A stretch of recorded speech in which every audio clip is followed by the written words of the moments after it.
This is the INKPULP Assuming podcast. that my internet doesn't crap out like it typically does. Yeah, and I'm gonna get a better mic stand too, so I can get that deep, penetrating voice. Yeah, that's definitely what you need. That's what you have. You have bass. Like I can feel it on the floor. My bass tube under my desk. It's this mixer that's off to the side that I showed you. Oh, you have a sound mixer too? Mhm. My God, you gotta. What made you get all this stuff? My buddy Michael DiNicola. Right, but what do you like? When I hear him streaming, especially when I was just using all the USB stuff that I was using, because I was really in the space of just like, I don't want to get too involved. I don't want to plug in too many things and yada, yada, yada, right? Like, I just want to be able to, and there's value in that. I think if you really, at the end of the day, if you're in the business of just like recording your stuff, either streaming or you're recording your process and you're kind of talking through it or whatever it is, right? There's more value in the content than ultimately like the presentation, right? If you were to balance, if you were to contrast and sort of like versus, you know what I mean? Like if you were to get a versus space, hey, should I get a good camera? You know, especially if you're streaming art and some good lighting, or should I get like good mic or whatever? I'd always opt for a good camera and good lighting. You know, you can get away with less about mic and everything, but you know, considering that I was going to do a little bit more live streaming, especially, at least that was the plan. I was going to do a little bit more live streaming. That's what I was asking. Okay. Yeah, I just wanted to have a more comprehensive setup. And really, when I was listening to my buddy Mike stream, I'm like, what is that? And he showed me his mixer. And yeah, it's amazing, right? Because it's XLR and he's processing the heck out of the sound that's coming through his very expensive SMB microphone, right? And so he's processing it a little bit more, but there's no way to get that, at least not back then, right? Maybe there's microphones now. I think there are actually USB microphones now that can kind of do it. And so when he was asking me, you know, do you really want to get into this? Because this gets pricey very quickly. Right. And I said, yeah, he goes, it gets pricey, but there's you can help mitigate it, you know, like you don't have to get the high end stuff because you're not really podcasting. You're not really, you know, and I thought to myself, like, I mean, what are the trade-offs? And he says, well, you're going to have to do a little bit more noodling on your own. Right. Like trying to figure any and all of this stuff out. And I was like, man, I'm still in lazy mode. You know, I want to get the best stuff without having to think about what buttons to press. And so I did a little bit of research on my own after he gave me his recommendations. And that's where we landed into this. So I think like right now, camera setup looks good. Lens looks okay. Right. And then the lighting came next. And then finally I got into the microphone space, and I said, screw it, you know, pull the trigger and have it ready for when I do start streaming a little bit more. Here we are. Okay. I feel like if mine was closer, I think I have a good mic. It's just if it was closer. I think you're what now, like 1.5 feet away from your mouth, right? Yeah, about that. Yeah, you sound like if we were talking in the room, you were a little bit like you're 2 chairs, 3 chairs away, you know? Right. But when I talk like this, it probably sounds exactly. It's the same situation. I just need a different mics. Like my mic stand I have my art table would be better. There you go. Bring it closer to your mouth, man. Yeah, I will. I just need a mic stand to do so. I still want to find a way to make this microphone work. Well, you just blew out your sound big time. What did you just change? I switched to the boom mic that's above my head. Oh yeah, that doesn't sound good. It's staticky and it's tinny and thin versus what you it's have funny. now. Yeah, it's because you've gotten accustomed to this microphone. Right? Sure. Turn on the other one. Turn on the other one again. Let me hear. Here we go. This is that mic. Yeah, it's staticky though. The levels are all off. Yeah. It's I forget that just the volume. That's you what know you need to adjust. I forget that this mic above me. Number one, this is like one of the better boom mics that they actually use in like production. You know, when they're shooting movies and stuff, right? Mm-hmm. But in a way, when this is being recorded to a separate audio track, this still gets processed in the studio to kind of bring out the best sound out of it, right? Sure. And then Sure. secondly, my office or my studio That's what it is. isn't made for it, if that makes any Right. sense. There's Right. still a lot of reverb happening, it's still bouncing off the tabletop and all that kind of stuff. Yeah. Yeah. I'm hearing all that jazz. Yeah. But when you listen to this mic, Yeah. especially because this is a broadcast microphone, this thing is just like dedicated to picking up our conversation. Yeah. Oh Yeah. man. Maybe in a year I'll get there. I'm on lighting next. I got the camera.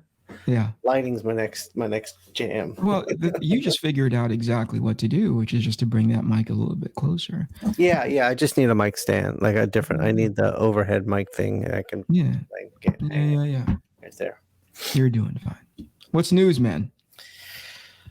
Oh man, lots of stuff. Hey, before I forget, I won't be able to go to Heroes this year. Why? There's work related stuff that I need to get to. Damn. Same week, it's just a lot. Yeah, I get it. Yeah. All right. Well, you'll be missed. Yeah, I thought I'd have a little bit of fun, but having not been there for a while. Birthday. We were gonna party down. That's right. It's always on that weekend, and I thought, man, it'd be great to be able to, number one, ring in a show. Well, we're going to be at we're going to be at MegaCon together. Yeah, we'll be at MegaCon, and then we'll be at Emerald City like a month. Well, maybe we can just, we can do an advanced birthday celebration, considering we won't be able to see each other. Let's do it in Seattle. You're going to Seattle, right? Maybe. No, actually, no. I declined. Oh, did you? Yeah. I'm going to go to hang out with you. Right. But you're gonna come down, right? Yeah. Okay, so let's do it then, because Mateo will be there. Oh yeah, I don't care about him so much. but it's my birthday. I'd like to have you and Mateo. Like let's go get a nice dinner. The three of us. That's a little weird. We can have a pajama party too. Oh, we can double up, right? Because at MegaCon for sure, Decal's gonna be there. Right. So we'll do the Tommy's there too. Shawn's not quite in the grave yet birthday. Right. And then by the time we land in afterlife that's the ghost of Christmas yet to be. You know what I mean? Righteous. All right, cool. But MegaCon's gonna be good. Yeah, I think so too. I'm interested in seeing what the vibe is like.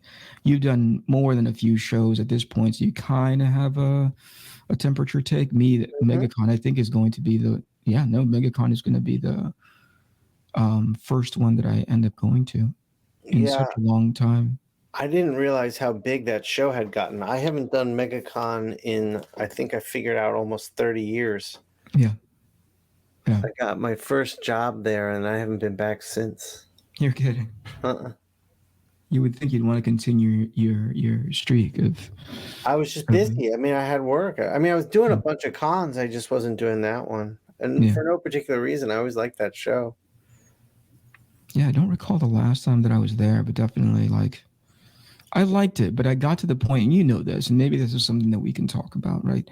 When you're at the beginning part of your career and you're either starting to get invited to or you have the opportunity to, I think we're in a really advantageous and privileged position of being represented by a guy like Jason Schechter for Essential Sequential, right? Like he, as best as he can, considering the quality, the pedigree, and the number of his clientele, which is still in a way limited, right? And that's by design.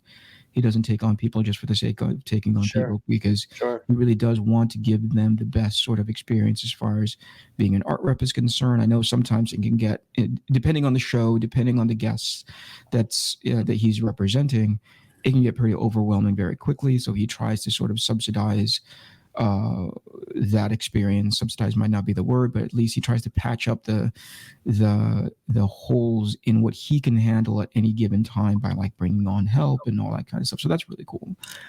But when we finally got the chance to sit with some of these guys, and I'm name dropping only out of reverence and respect, not because of look how cool the guys that we get to hang out with.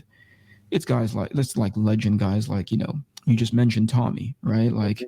And we see guys like Tim Sale, and we see Klaus Janson, and we see, Wonho who does Black Sod, and these guys who are, I would think, exemplaries in the industry, whether it be here or overseas, right?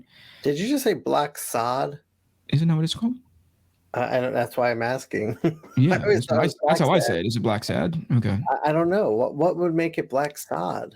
I don't know. What do you call it? Spanish? Maybe. Yeah, I don't know. That's a good. I don't know either, but I mean, listen, say it how you want. You say tomato. Well, yours sounds so refined. Mine sounds so bad.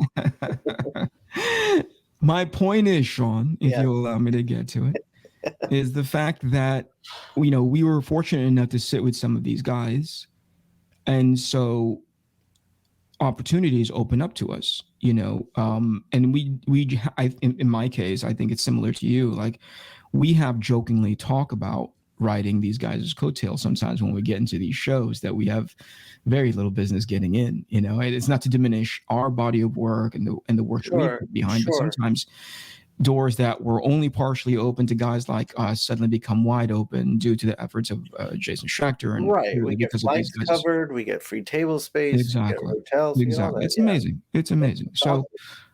And so, not to diminish any and all of that, but we've been, at least for me, I've been doing this for a while. I remember the first Seattle Comic-Con that I'd ever done, first time that I'd ever met Tim Sale, and Jason always uses this as a point of reference, and it's mind-blowing to me every time I think about it. When he and I first met, and we were traveling up and down the East Coast, all packed into his what is it, like the VW Touareg or whatever it's called, you know what I mean? The name of the brand of that car, right? The model of that car. Yeah.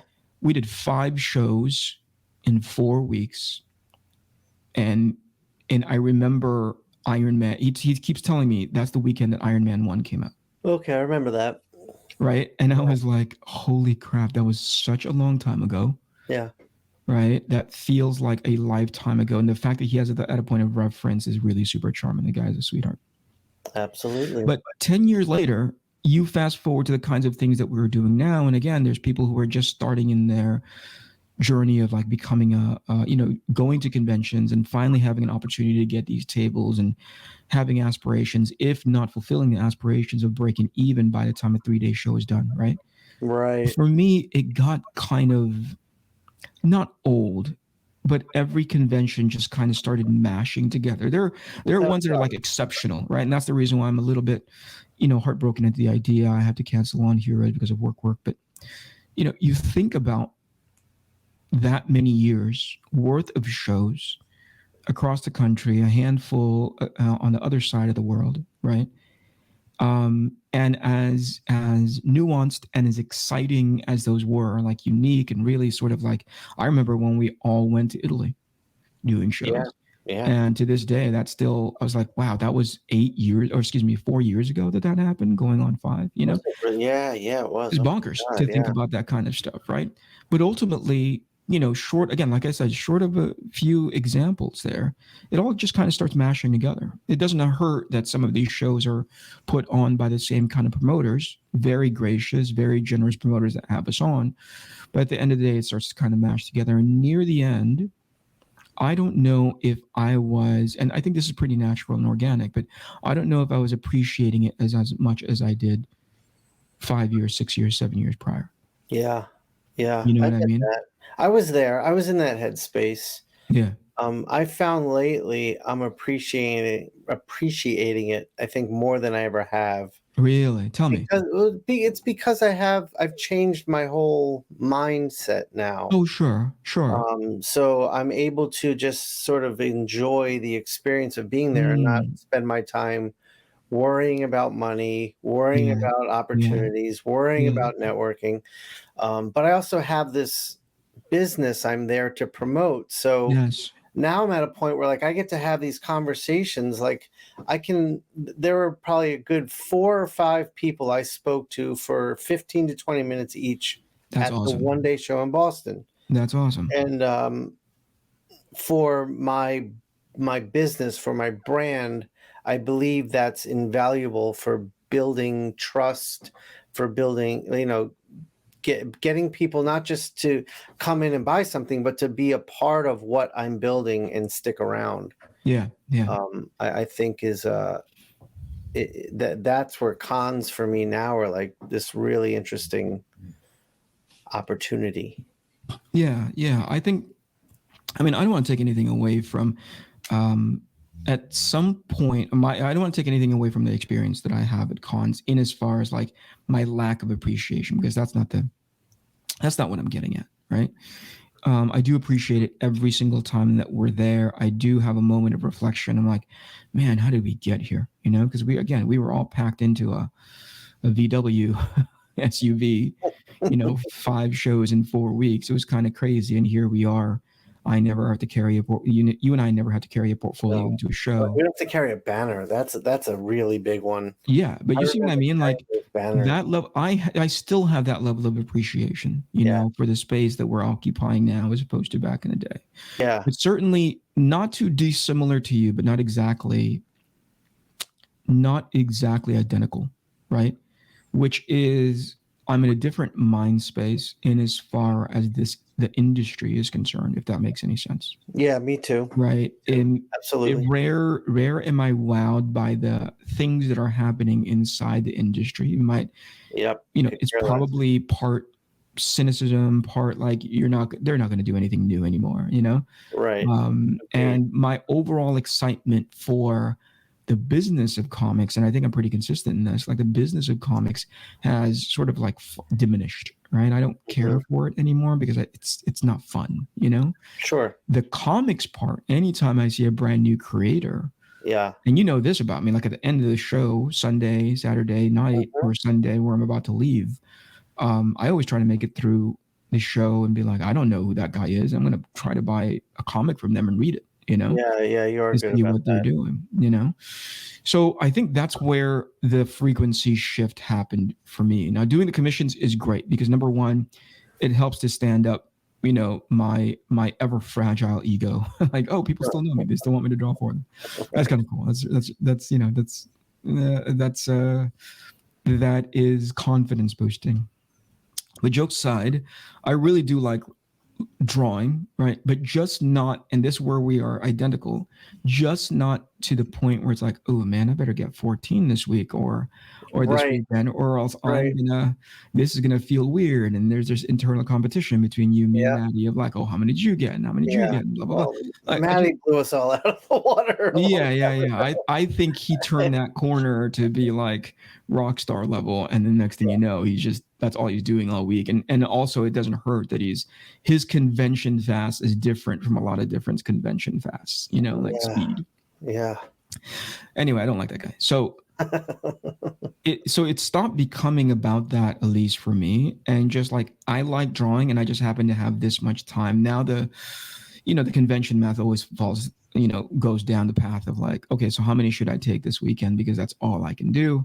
There are a lot on here that are like freaking awesome. And here's the part that I still hold myself beholden to is that level of courtesy I want to sort of boomerang back to somebody who was kind enough to come and support me. Sure. Like I'm not on a mainstream book. I don't think I'm in a public spotlight when it comes to something that would warrant a comic book convention sitting behind an artist alley. And somebody was kind enough to come to our table and say, hey, Shawn, hey, Eric, can you draw me something? I always want to be like, hell yeah, I want to draw you something. That's really cool. But then you balance that out with like, how many can I do this weekend without, tiring myself out and slowly but surely eroding my appreciation for being at these kinds of shows, For sure. I mean, it's nice to have that off my plate now, that worry about commissions. Like, I don't know. Maybe I'll take 1, maybe 2 in Orlando. Maybe I'm going to probably bring 1 or 2 paintings down that I want to finish at my table at my leisure. Cause I think people like to see the act of finishing a painting.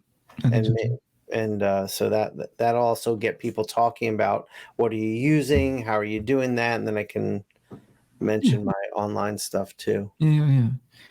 The reason why I bring that up is because I'm thinking about this Orlando show and I'm like, man, I can't wait to see Shawn. I can't wait to see Jeff. And the breakfast and lunch, and I rarely join you guys for dinner because you guys are all I'm not gonna, you guys are like deviants. You know what I mean? You're back like you go out, you're out until 4 a.m. It's Oh, dude, weird. I haven't done that in a long time. I go out till midnight or 1 o'clock maybe. But honestly, I was Well, gonna I'm say, well within turning back into a pumpkin by midnight, 1 o'clock. right. But I can't hang with you. I might be doing MegaCon your style this Just year. go back in the hotel and not talking to anybody. Yeah. Watch the adult channel and Well, yeah, charge up the. I Charge can up the leave your room hotel. for the 30 seconds. It sucks, you watch 2 minutes of it, you have to pay for the entire movie. I might go out and have a drink or two here and there, but I mean, I know who's going to MegaCon, and I'll be hanging with you. I mean, DeCal doesn't go out late. He's in bed around the same time as you, and Tommy, and unless, and it's also Orlando, so it's kind of I don't, from what I remember, it's a difficult town to just go out in because you've got all those tourists there, and the parks are there, and Sure. everything's going to be packed and crowded, and you can't just like show up somewhere with a bunch of people. So that was from back in the day. Who knows how much thing? Well, no, that's a lie. It is Florida, it is Orlando. So yeah, to their credit. And also, I just don't want to wear myself out. Like I don't want to come home just like zombified like I used to. Yeah, no, I agree with you.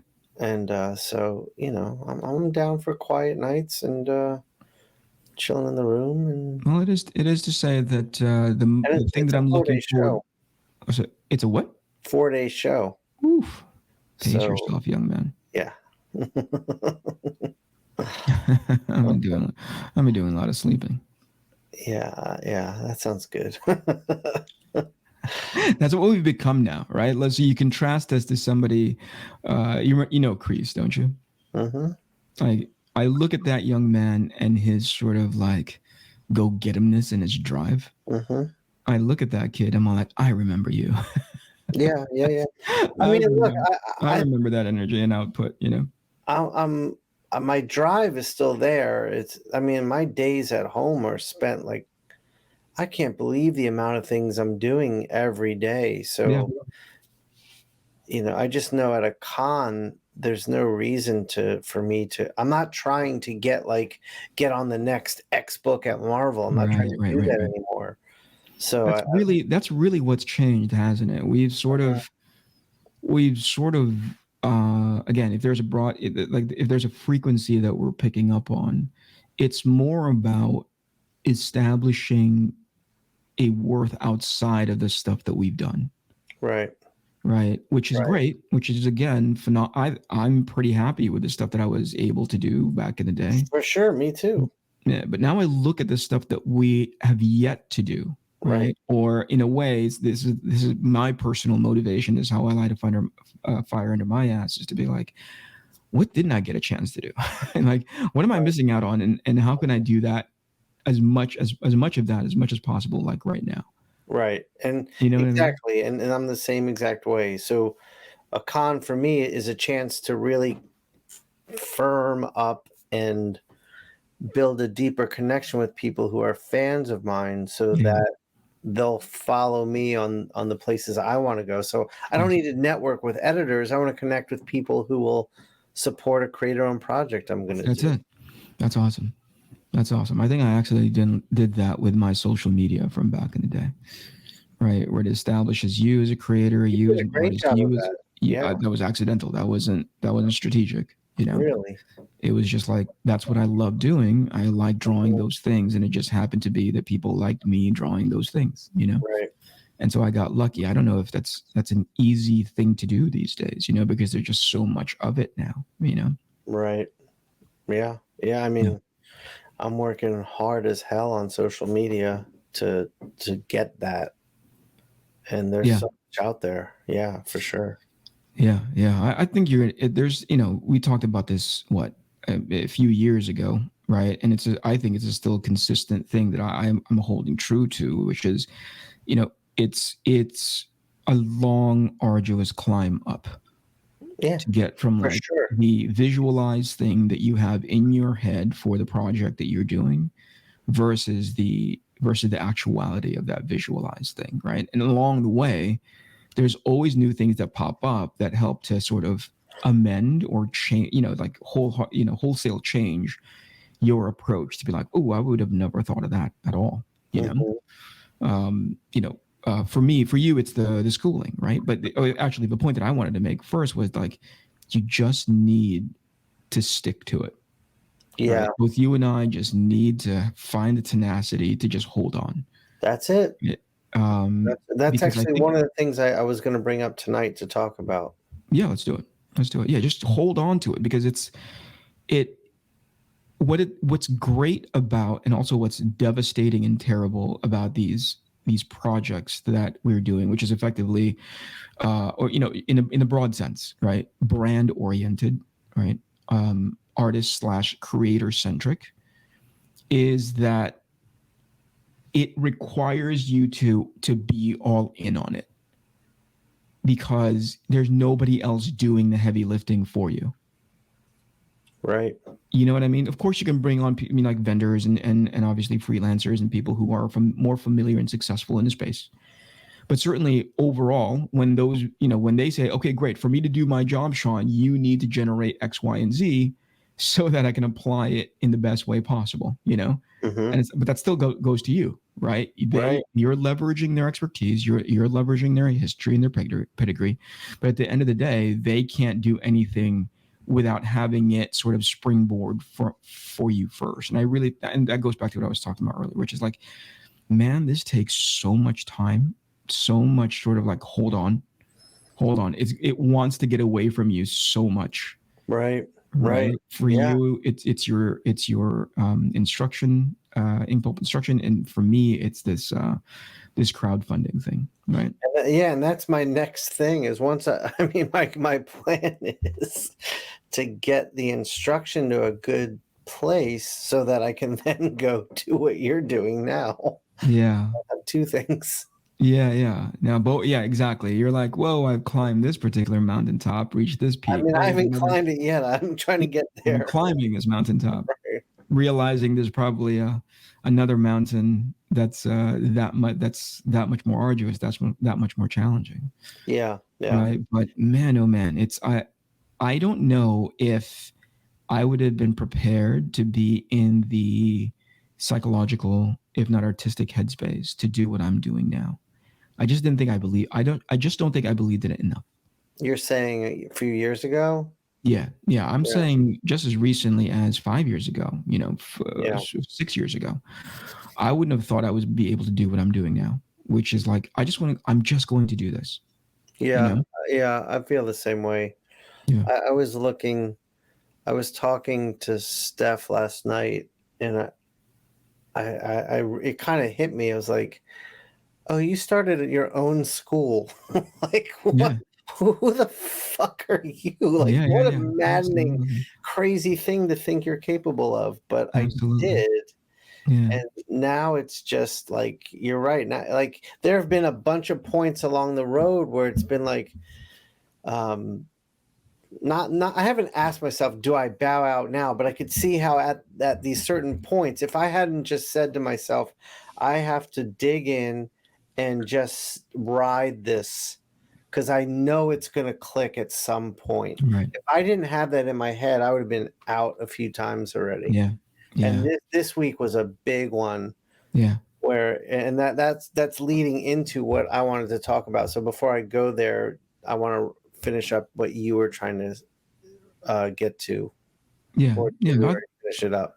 No, I think that's pretty much ties it up because it's similar to you where I'm not so inexperienced and not so naive that when I took a look at the body of work, I was just like, yeah, totally doable. Like I didn't go in there uninformed, right? Right. I knew how much was in front of me. What was even more scary is what I didn't know. Right. And so I was like, I don't know how to do that. I don't know what it means to go on a on a tour, so to speak, online, without the convention, without, the typical tools that are available to us when we're promoting a sketchbook, when we're promoting a body of work, when we're, you know what I mean? Like, I don't know what that looks like. But this is what I meant when I said, like, I don't think I was attuned to this kind of frequency 5 years ago as I am now, because not knowing those, that dark area where there was like, oh, there's no way for me to define what that is until I go into it. That would have been enough for me to self-select out. Right. Because you would not just take a look at the variable, or at the very least the unknown. You would take a look at the known, not the least of which, like, how much it costs to print these things, and you would go, man, like, that could be better spent on, you just, fill in the blank, right? Like, find so many things that you could end up spending that on, that would, in that moment, in forever, how long you have it, it elevates your quality of living, right? But you take a look at it and you say, like, if I just invest this now, and again, it's substantial, right? If I just invest this now, you take that leap of faith, to go, like, if I invest this now, I don't know if this is going to work out. There's nothing that tells me that it will. I have to have enough confidence that if I'm doing what I can on my end, right, that I believe in, that I'm enthusiastic about, that I'm really, like, super into, that translates into the work, and people will pick up on that. But what's key, at least for me, and I don't know if it's similar with you, is that it's the first time that I'd ever felt that sense of liberty and ownership. Yeah. Because I wasn't investing it in something else for someone. For me, this whole process, and it's not even just ink pulp instruction, but it's everything I do now. I think diving into ink pulp instruction really made me come to this realization of the idea of investing in yourself, and how rewarding that can be if you believe in yourself. If you have I'm not going to say confidence, I guess it is confidence, but just the belief that you're going to do it. And I mean, I have like a few rap songs that I'll listen to that I have this playlist called Ego, where they're very ego driven, but there's just this one, and I hear it a lot when I bet on myself. I bet on myself, like, through all these songs, but there's just one line by J. Cole, and he says, when I'm betting on myself, I completely double down.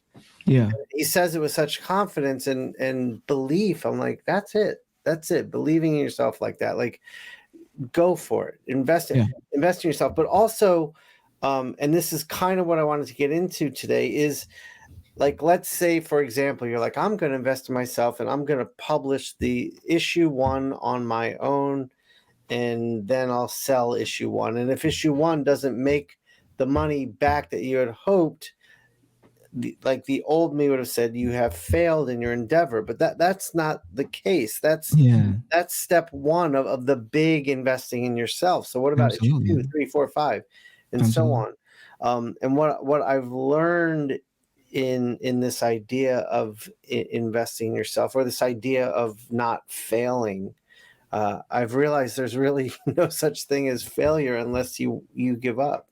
Sure.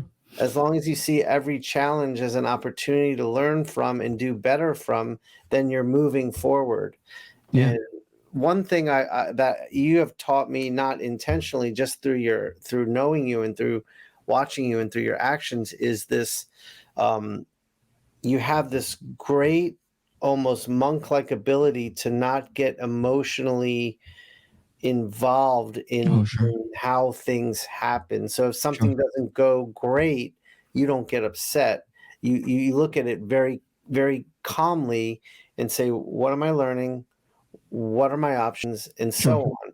So, like, this week was kind of like the first time where something really big hit ink pulp instruction, and it was just like, I didn't get upset. I didn't go down that wormhole of negative self-talk and negative self-belief and just wanting to give it all up and throw it all away. It was just like, oh, okay. So if that road has this giant dead end, well, then we just need to pivot.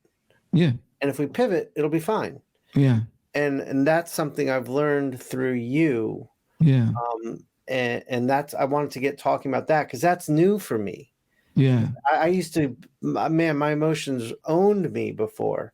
Sure. And Sure. any sort of resistance or obstacle or anything would really send me down a negative self-thinking spiral for I hear you. a couple weeks. Yeah, let me address that real quick. There are times when I get self-conscious about stuff, right? And oftentimes the receiving end is my wife, where I go, I'll bring up an insecurity in regards to a venture like this and be like, oh, A, B, and C and X, Y, and Z, right? Now I premise all of that with her because sometimes my wife knows I'm so actionable oriented, right? She goes into that space with me as well. Like sometimes when my wife says that, she's in a very different sort of emotional space. I just want to be able to say this out loud, right? And when I go into problem solving space or problem solving mode, when she's going through it, it's not appreciated very much. So she knows me enough where when I start bringing things up, she immediately went into, well, you could do this, this, and this, Right. And I said, actually, no, there's a lot of value in me being able to just say it out loud to somebody who may or may not intimately understand the nuances of it. So if you're interested, please ask. But sometimes I just got to get the thoughts out of my head because I'm bouncing. I'm the one that's living with them all day and they're bouncing around, for like 24 hours, 72 hours, right? Whatever, how long. And so I said, would you mind if I just say this stuff out loud to you? And in vocalizing it, I can hear myself say it and be like, that's weird. That's a weird thing to get hung up on, right? So yeah, I do have my moments of like, oh man, that sounded really silly and insecure, very human, but certainly still. That's what I recognized in me was I was like, oh, what an insecure thought. Exactly. And I was like, oh, okay, let that one go. Yeah. So here's the thing that I learned a long time ago. But I didn't really hyper focus on it, and to the point where it's the thing that I would often now I default to, right? Or I refer to it, I should say. So when in any endeavor, when something is not working out well, right? I look at that particular result as just the result and say, okay, that result didn't work out well. Right. I refer back to the plan, right? And I go like, is the plan solid? Right? Is the plan still applicable right now? Right? Is this still doable? Does it scale? Does it, all the little challenges that I kind of put in front of myself to go like, is the plan still solid? Right? And if the answer is, yeah, the plan is just solid, that's not the result that I wanted. Right. But the plan is still solid. Right. So why would I abandon the plan just because I didn't get the immediate result? Right. Like, and if the plan calls for, in this case, it's really applicable. If the plan calls for this comic book to be 6 issues, I don't look at the short term, right? Because the plan is let's do 6 issues and make and really proof out that this can be done. Right. And I've said the same thing in my head. I've always said with INKPULP Instruction, I try to remind myself of this. I'm not going to judge how it's going until I have 50 episodes out. Right.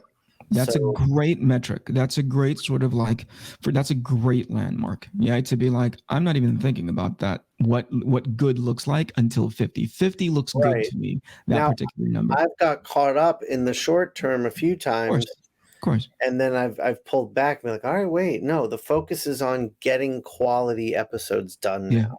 For sure. It's costing me a ton of time and money. And I'm like, I need money, so this has to make me money. But I can pull myself out of that and be like, no, just keep going. Keep releasing to a month. By the end of next year, I'll be at 50 or close to 50 by the end of 2023. So stay the course. Yes, because that's the plan, right? Like that's the number that you set in your head. Sometimes, and it's not to say that the plan is immovable, right? It's not to say that it's always in that solid state, right? Things help to inform that plan. But again, I go back to just generally, is the plan good? Does the strategy make sense? Right. If the answer is still yes, and most importantly, if it's still, in a way, if part of the plan is, is this financially feasible? And if the answer is still yes, then why wouldn't I continue? Right. Right? Well, I guess that's the question. That's going to be the question for me to navigate as I'm going through this. Yeah. Like how It's can different. I It's keep different bullet points for everybody. right? But for me, because I'd never seen, or at least I hadn't seen anything similar, except for, and I think I told you about this very briefly. My level of respect for this guy is so freaking high. His name is Tim Lim, and he puts out a book called Common America. Yeah. Right. He writes it with, or he co-created it. His writing partner is a guy by the name of Mark Pellegrini. And I read the first 2 volumes plus the 4th. And it is just an entertaining book. Right. And I don't mean that to be like, oh, it's so nice. When people say, oh, they're nice. Right. Mm-hmm. They kind of understood the lane that they wanted to occupy. Yeah. And they're just continuing down that lane, right? It's as close to imagining what a one-man marathon looks like, right? And they're just running their pace, right? They're letting, obviously their audience is building, awareness is building. It went from their first campaign on Kickstarter being, 40K. And by the way, this is just one of the many metrics that they have. But I think if I can speak for Tim, which I hope I don't misrepresent him, but the one metric that they were paying attention to, or at least the one metric that's obvious in everybody's faces in these crowdfunding spaces, is the money that each campaign raises. So it went from like 40,000 to now 150,000. Shit! Right, like That's they great. built that themselves. I right? mean, yeah, that's The awesome. number that they're looking at, I think, and again, I hope I don't misrepresent him, is the backer number. They want an audience to keep growing. And man, there must have been, and I want to be able to talk to Tim. You and I, we should bring him on and just talk to him. Let's do it. Let's do it. And there must have been some planning at the beginning, right? I want to believe that, because to assume that everybody falls ass backwards into something like I do oftentimes, right, is unfathomable to me. And yet I do it. You know what I mean? Like, to think that Tim and Mark didn't think, okay, this subject matter, these types of stories, right, at least from the creative end, right, this type of drawing, this type of approach visually, like there had to have been some strategy behind that. Right, because now, if you take a look at the body of work, and again, I can't recall how many years apart it is between volume 1 to volume 4 or 5 that they're on right now. Right, Tim has gotten better as a draftsman, right, and it's really starting to catch on. Right, it's really starting to like ingrain itself into not just their backers, not just their ongoing sort of circulating set of backers who are multiplying, right? But also to the people who are hearing it from those backers, which I think is better than any advertising dollar you could ever give, is to have somebody with word of mouth saying like, you're missing out on this book, right. And so I had never seen anything like it in the crowdfunding space. I didn't even know of Common America at all. And I reached out to a good friend of mine, a guy by, I think I've told you this, so forgive me if we're going over old stuff, Shawn, but I talked to a buddy of mine who happens to be in a YouTuber that's in, who covers a lot of Marvel and mainstream comics, Marvel and DC stuff. Right. And I reached out to Wes, and he interviewed me for Arcathena 1. Okay. And he said, Eric, what you're trying to do, people don't do. They don't do ongoing. They may have connective tissue between volume 1 and volume 2, but nobody's ever done the traditional, here's a cliffhanger between issue 1 and issue 2, and it picks up and it does it for 6 issues straight. Right. But if the closest thing that I can kind of compare it to is this book called Common America. And I said, like, okay, I don't know what that is, but he put me in, he said, let me reach out to Tim. And Tim being who he is, and I think I take comfort in the term that he used, and I want to appropriate it for myself, which is he refers to himself as just a hobbyist. right? Because there's a full-time job. He's a doctor in his full-time job, and he just does this thing You because talked it's a thing. about him. And so, like, you know, he didn't care for comic book professionals because he knew he sort of had this snapshot that they aren't really committed to the thing. They're barely committed to the thing that they're doing, right? When it comes to their 9 to 5, how much more committed can they be in this thing that they're going to have to do on their own? Right. And so he had apprehensions, but I think, he told me once after our conversation, he's like, after this conversation, it was our first conversation that cued me into, you're taking this seriously because you're actually planning and forecasting. And I'm like, I kind of have to, And from that day forth, he's been giving me the playbook. He's been giving me how to run a championship Super Bowl team, Okay. And now I just take that playbook. And by the way, I am by no means an expert at it. So I often call him up and be like, I don't know what I'm doing in this space. But more importantly, we've built such a great working relationship, a professional relationship with each other, that he sort of accommodates me by just like volunteering some of this stuff. Hey, did you think about what this is? And what I love about that hobbyist title is that he fully sort of inhabits it, right? He loves being an independent publisher, an independent creator. Zero aspirations to be like recognized by mainstream. Zero aspirations to be recognized by these guys who are seemingly the luminaries of whatever. He's just like, I'm gonna make, between him and Mark, he's like, I'm just gonna make my book. And I admire that so much because you can, when you're in social media, your head can go into that space so super fast of like, who's talking about me and what capacity are they talking about me? You know what I mean? Right. But I mean, I think you and I are no. Oh, I used to spend so much time in that space, and I don't spend any time in that headspace at all anymore. Yeah. I mean, I like at a con, I just feel like I'm an island unto myself, and I like that. And so everything I'm doing and everything I think you're doing comics related is we're just trying to do our things. Yeah, it's been fun, and it's clearly being informed by, as far as the strategy and how to get it out to people, because clearly I'll speak for myself, it's super important to me. That's being informed by a lot of different things. That's one of the main contributors is understanding how social media works. Right. But to have that be the final space is, it's so not important anymore. Like as much as it used to be, I cover it generally and I think unfairly to just be like the popularity contest, right? And I sure as heck don't care about it as much as I used to.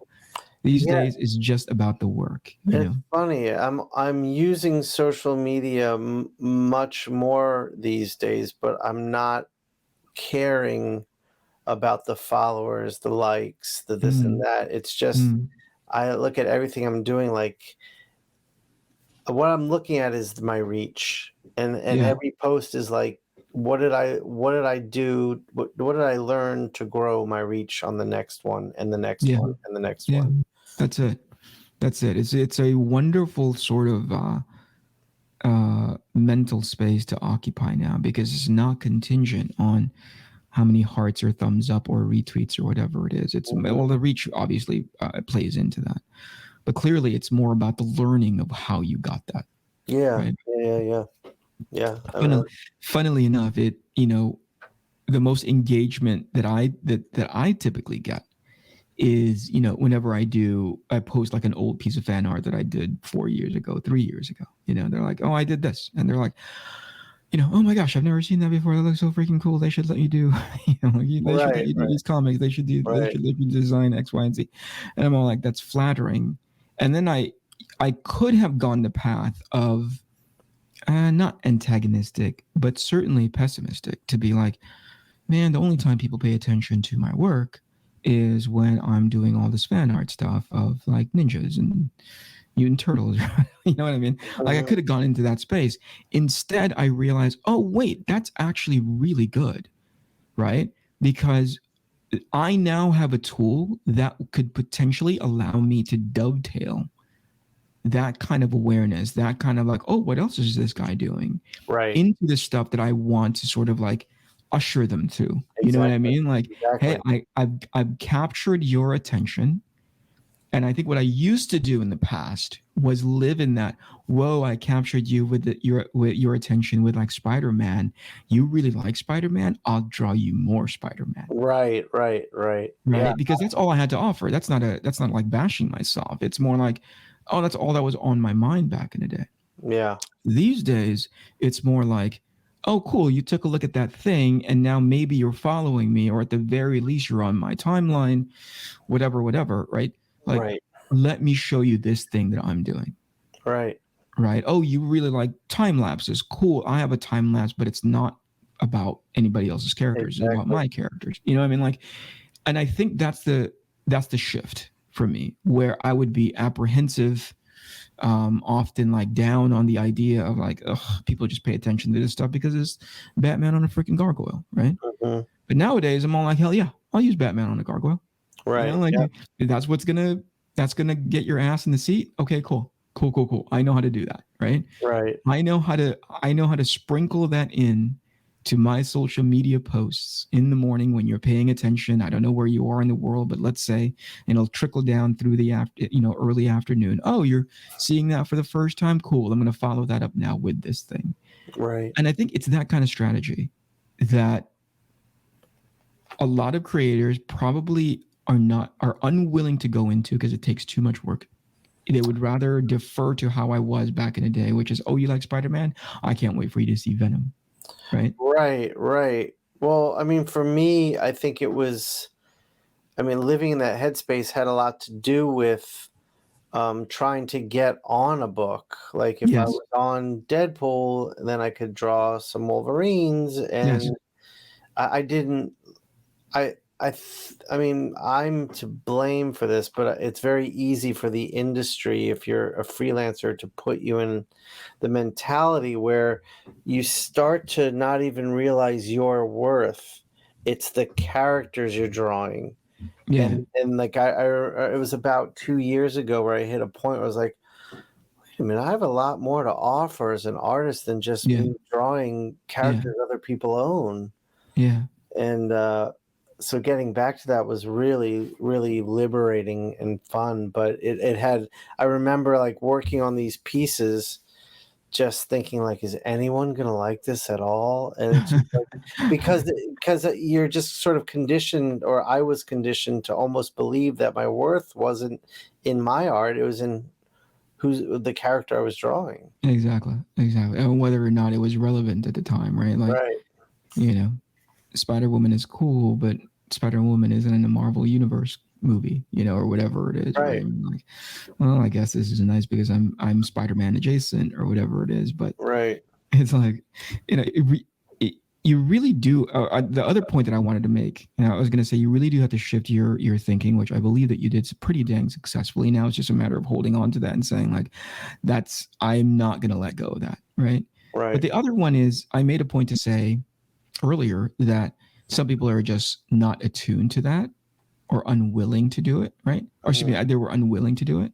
But there's some people who are just not attuned to it, right? Some people are just not like, I don't think there's anything wrong with drawing X, Y, and Z. And I'm not saying there is. I mean, some people, that's all they want to do, is that they want to just draw the X-Men, and then that's fine. I'm not saying there's something wrong with that. I'm just saying for me, I wanted to do so much more. Yeah, for sure. Do so much more. For sure. Yeah. I remember it was actually as early as this morning, and I really took some time to reflect on this, this back and forth. Right. So there is a current shot, and I don't know if you've seen this. There's a current shot in the Thor movie. Yeah. Right. I figured this would come up. Right. And so people have been sort of like screenshotting the comic book panel that it was taken from versus the shot within the trailer, and they're saying that's Assad, right? Who did that? Yeah, it's Assad. Yeah. And so they were like, oh man, look at this. They took it directly from Assad, and shouldn't he be paid more? Blah blah blah blah. When we both know by way of just your contracts, that's not how it works. Everything that you draw belongs to them. They can use it and repurpose it in whatever capacity that they want to see. And certainly there was something to be said about like, there was a portion of the conversation that centered around just like overall courtesy, like, hey, as a courtesy to the artists who came up with these things, wouldn't it be great if, you were somehow compensated for it? And that's been an ongoing, not so new conversation. Yeah, not Because new at all. Yeah. because comic book movies has just been on this meteoric climb to relevancy, right? So, anyway, so I asked, and I think by the time I had gotten it, Brian Hitch was talking about it, right? And he had made mention about it, in regards to Assad probably not getting paid out for that, right? We'll probably not see anything substantial from it, right? If he does any at all, right? Yeah, Maybe a credit, maybe a movie premiere invite or something. Maybe. Right. And so he had mentioned, because you forget sometimes that the current Marvel Cinematic Universe premised a lot of the look and feel off of Brian Hitch's Ultimates run. Yeah, the whole, for sure. Not everything, right? But there are threads in there, especially by way of design, especially from like the last, the first Thor movie. We're like, whoa, that's almost shot for shot what he did, right, in the Ultimates. And so he was in the part of that conversation, and he had said, "Oh, I'm doing this poorly," but he had said, like, they never did that courtesy for me either, because if they had, even if they paid out to everybody, it would barely make a scratch on what Infinity War and Endgame made, right? Like even if they paid out to all the creators that they took stuff from, the money that Endgame and Infinity War made, it wouldn't have been a scratch on that. They wouldn't have even missed it. They wouldn't have noticed, right? They wouldn't have missed it. Exactly. They wouldn't have noticed it. And so I thought that was pretty like, oh, that's interesting. Yeah, I guess that's true. And so I introduced the idea to him. I go, knowing full well that this is probably not going to be the last time it happens, knowing full well this is probably going to continue, right? Wouldn't it be advantageous moving forward if you negotiated that into your contract in some capacity, right? For sure. Wouldn't that be smart, right? Sure. And Brian said Marvel nor DC would never let that happen because it sets up this weird precedence, it sets up a precedence. And even if Marvel and DC considered it, neither Disney or Warner Brothers would probably accommodate it, right? And I go like, right, that's probably true. Right, I agree. Probably like that's probably spot on business wise, right? Right. Now the part that I had to really reflect on, and sorry for taking so long to get here, but like the part that I really had to reflect on was like, you're Brian Hitch. You helped stand up that cinematic universe. Your value is so much more. You are a brand, and I believe an industry unto yourself. Sure. And by which I think you would have maybe not the same sort of built-in following because you and Mark Millar were doing Ultimates together, right? And those are well-recognized characters, and Mark is clearly right. And just real quick, let me pause because just listeners, I don't know if they're even aware of this. I mean, Nick Fury was Sam Jackson in the comics because of Brian well before any movie ever existed.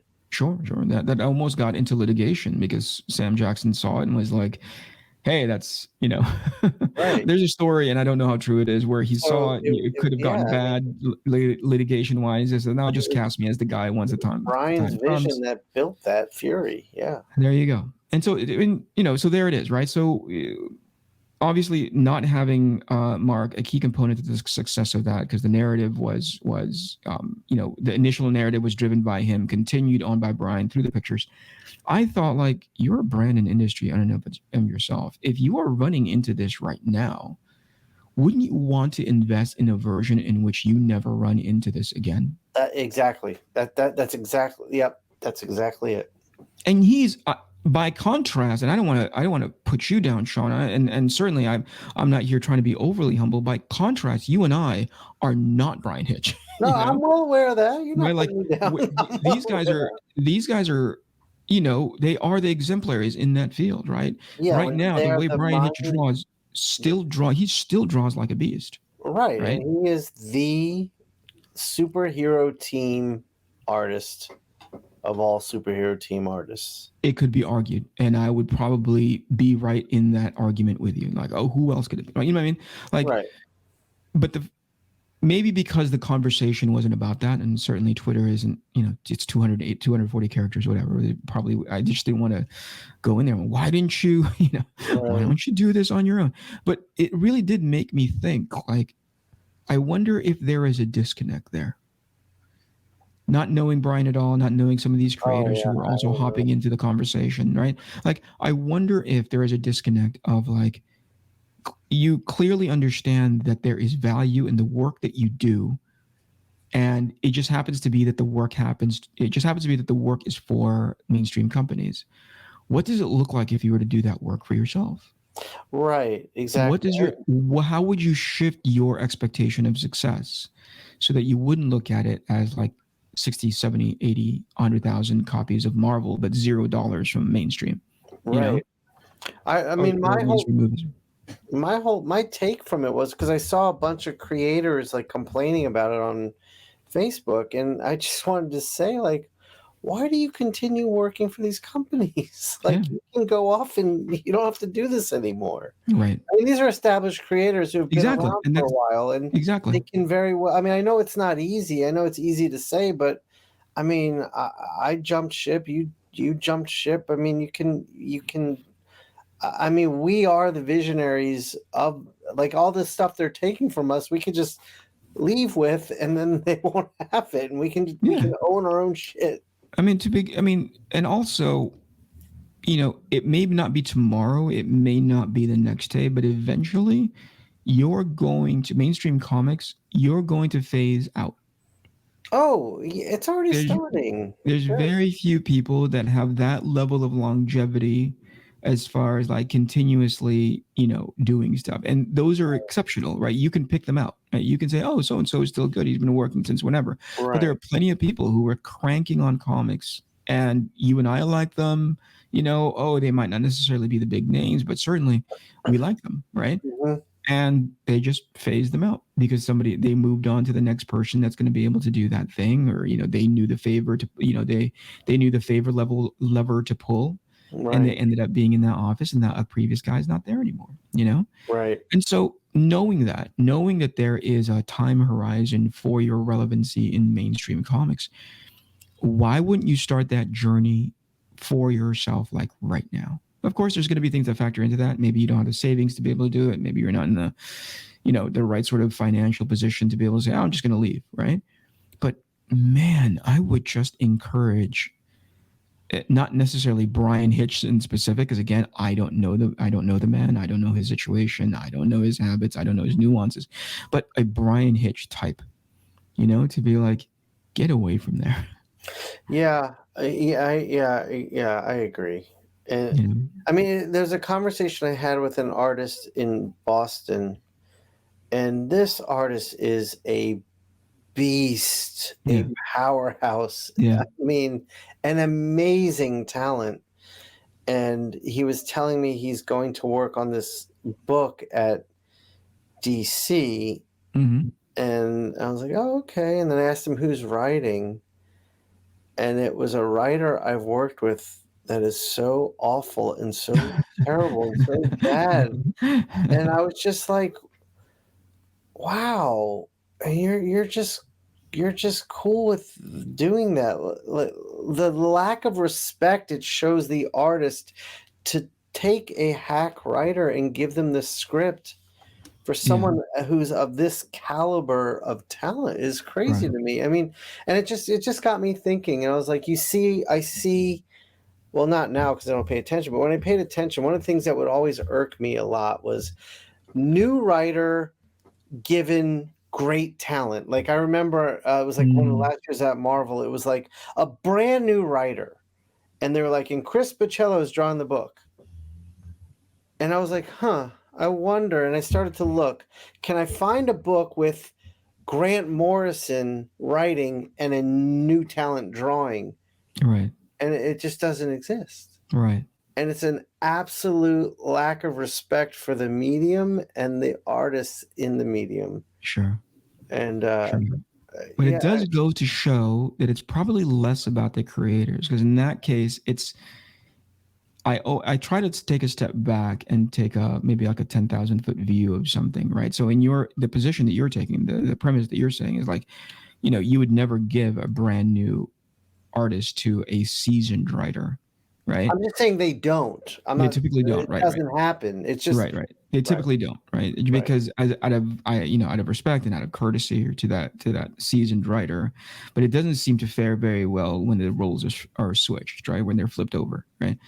I step back and I go like, that editorial office must really understand the power of book A, B, and C, IP, W, X, Y, Z, right? Because you dangle that in front of anybody, right? And they'll be like, whoa, that is freaking awesome.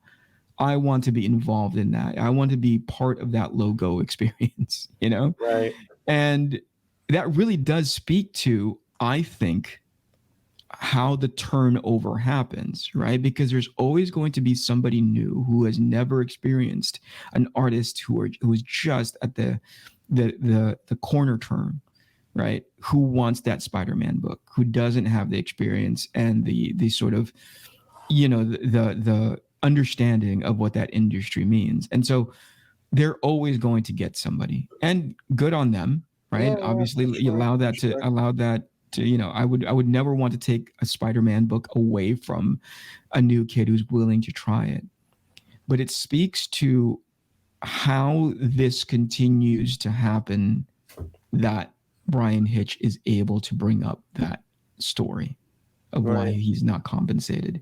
Because if he does say, hey, I want a contract that allows me for that, right? They can go like, nah, we'll go find this new kid that'll draw it for something else, and he can potentially phase himself out by his own design, by his own asks. Anyway, it is to say, I really hope the Brian Hitches of the world is, and if he ends up listening to this, or somebody starts, ends up clipping this, and I'm coming at it from a high level of regard and respect for his body of work, almost a reverence for the stuff that he's helped to establish, and the inspiration that he's given to me whenever I see it, and whenever I dip into my memory and the emotion, the space that I occupy when I think like, that felt so freaking good. That is how big blockbuster superhero books are meant to be done. Sure.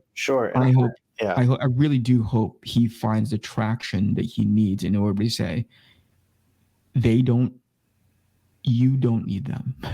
Yeah, I agree. You can do this, but it's going to take time, but you're going to have to hold on. Right. It's a conversation I have with Klaus every time we're together, because Klaus doesn't realize the pedigree he is and what he's capable of. I don't think at the time. Yeah.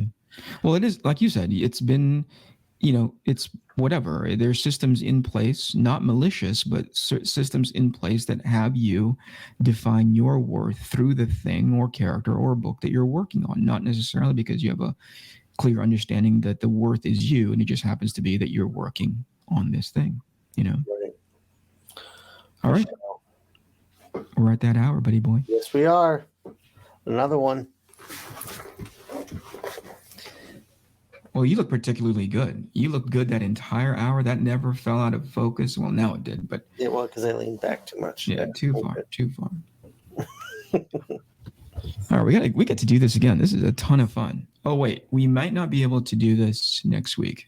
All right, you're recording still. Are you intentionally recording still? Yeah. Okay. All right, well, we can reschedule. That sounds all right, let me end this broadcast really quick. Let me talk about it. All right.